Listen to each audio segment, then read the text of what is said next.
Welcome back to Basement Integrity Podcast by IcyReno. Great to be back. Last time, we unpacked basement benching, what works and what to watch out for, which was a really interesting look at creating space. Yeah, effective ways to gain some room down there. Today, we're diving even deeper. This is our 21st deep dive, focusing on the role of demolition and foundation reinforcement, really getting into the bones of a major transformation. Absolutely. The heavy lifting, you could say. Right.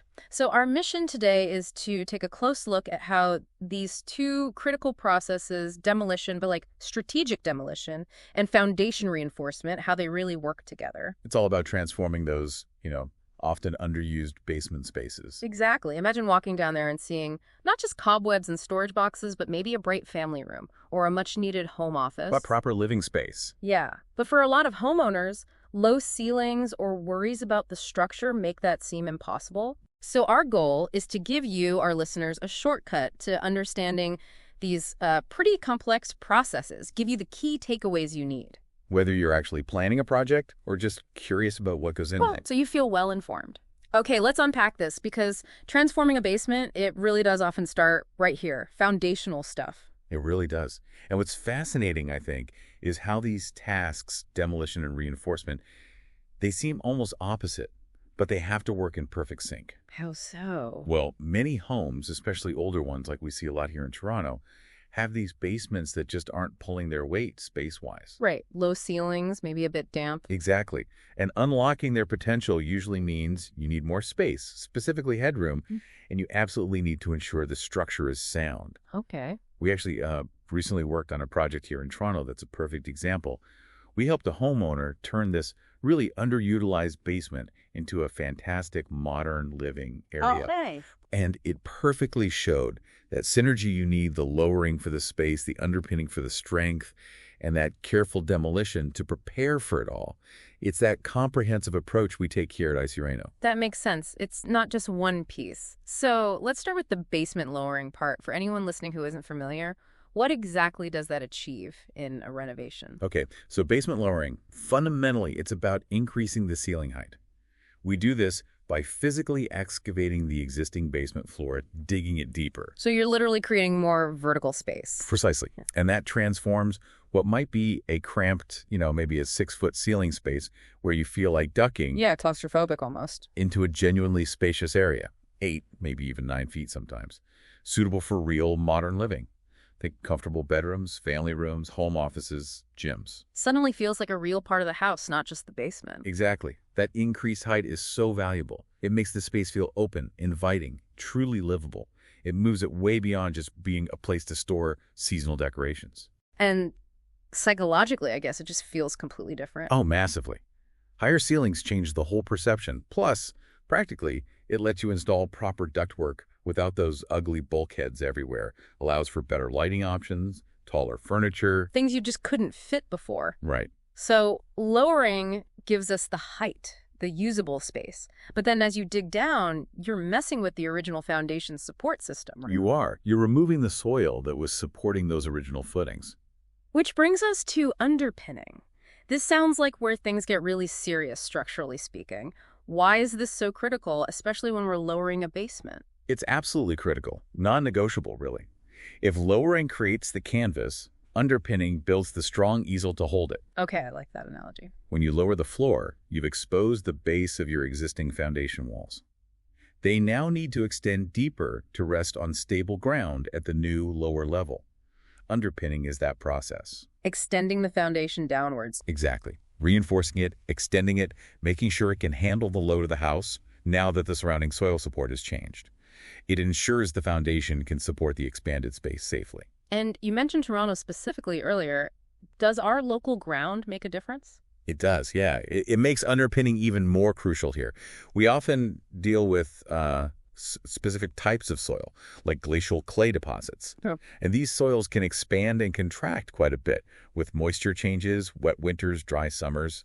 This can cause differential settlement, meaning parts of your foundation might move unevenly. Which sounds bad. It can be. Yeah. It puts stress on the structure. Yeah. So underpinning here isn't just about supporting the new depth. It's about creating a much more robust foundation that can resist these shifting soils better than the original shallow one might have. So it's almost like an upgrade. In many ways, yes. A properly underpinned foundation is often stronger and more stable for the long term. It's about the future health and safety of the entire home, not just the basement renovation itself. Without it, you risk cracks, instability, serious problems down the line. Okay, that makes total sense. So lowering creates the space, underpinning secures the structure. Now, what about demolition? It sounds, well, destructive, but you stressed it's crucial and meticulous.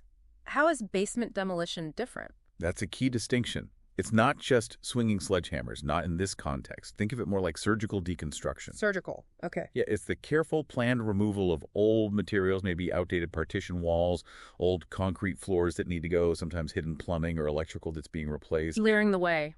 Exactly. It clears the foundation area and the whole space, getting it ready for the transformation. It's about preparation for the new, not just destruction of the old. You need a clean slate. Like clearing out old files before you set up a new organizing system. That's a great way to put it. And it has unique challenges, especially doing it safely within an occupied home, often right below where people are living. Right. Dust, noise, vibration. All have to be meticulously managed. Sometimes we need temporary supports, shoring up beams before we remove a wall or break up concrete. It's very controlled. Does this careful demolition ever uncover surprises, things you weren't expecting? Oh, absolutely, it happens. That careful process can reveal unexpected things. We might find old, buried oil tanks nobody knew about, or maybe crumbling drain tiles, hidden water seepage. Stuff that needs addressing anyway. Precisely. Or sometimes we hit unexpected bedrock formations that require different tools, like hydraulic breakers instead of just jackhammers. Wow. Yeah, so part of our expertise at IcyReno is anticipating these possibilities, having contingency plans, and being able to adapt quickly and effectively to keep the project on track and manage costs for the homeowner. So you're problem solving on the fly sometimes.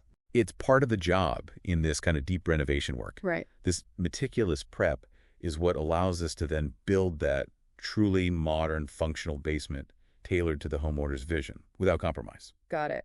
So putting it all together, lowering, underpinning, demolition, how do these make the complete transformation happen for someone considering a project that sounds like they're really locked together? They are completely interconnected. You can't really pick and choose effectively. They form a sequence, a comprehensive process. Right. That Toronto project I mentioned is the perfect case study. We addressed the foundation first, lowering and underpinning. Then the precise demolition cleared the path. Only then could the new space really take shape. And you mentioned hitting bedrock there. We did, yeah. In one section, there was a challenging bedrock formation. Required some specialized equipment and very careful removal. But the end result, an amazing art studio for the homeowner with a 9-foot ceiling. Felt like a whole new level of the house. That must have been incredibly satisfying. It really was. And it highlights why you need a team that understands the whole sequence, not just individual tasks. Why you do demolition after securing the foundation in some cases, or before underpinning begins in others. It depends on the specifics. So the planning and project management are key. Crucial. That's something we really focus on at IcyReno. Our experience, since 2009, has taught us that managing everything meticulously, from that first assessment right through to final inspections, is what guarantees success. Peace of mind for the homeowner, too, I imagine. Definitely. We handle everything, aiming for precision and care throughout. Being bonded and insured, that's part of giving homeowners that confidence. When you're making a significant investment like this, you want a team that gets the whole picture. Absolutely. It's clear these aren't just separate jobs, but stages of one integrated transformation. We've really unpacked how demolition prepares the space, lowering expands it vertically, and underpinning reinforces it structurally, all working together. For a basement that's not just bigger, but fundamentally better, safer, and more valuable. So, if you're listening and thinking about your own basement transformation, maybe feeling inspired, don't hesitate to reach out. Yeah, reach out to us at IcyReno. We offer a free consultation. We can talk through your ideas, assess your space, and help you figure out the best path forward. Whether it's a full lowering and underpinning project, or perhaps a different type of renovation, we're here to help you make the most of that space. We'll help you navigate it all. And maybe a final thought to leave folks with. As you consider these kinds of projects, think beyond just the extra square footage. Okay. Think about the long-term value of that upgraded structural integrity. How proactively addressing your foundation today doesn't just give you a new room, but actually safeguards your entire home's future. how it might enhance its resilience for decades. Opening up possibilities you maybe haven't even considered yet. Exactly. It's about securing the asset for the long haul. That's a great point. It's not just about the surface finishes, is it? It's the strength underneath it all, that solid foundation. That's what really counts. Well, thank you for joining us for this deep dive into demolition and foundation reinforcement. Really insightful stuff. My pleasure. We'll be back soon with more insights on making the most of your home's foundation. Until next time, keep digging for knowledge.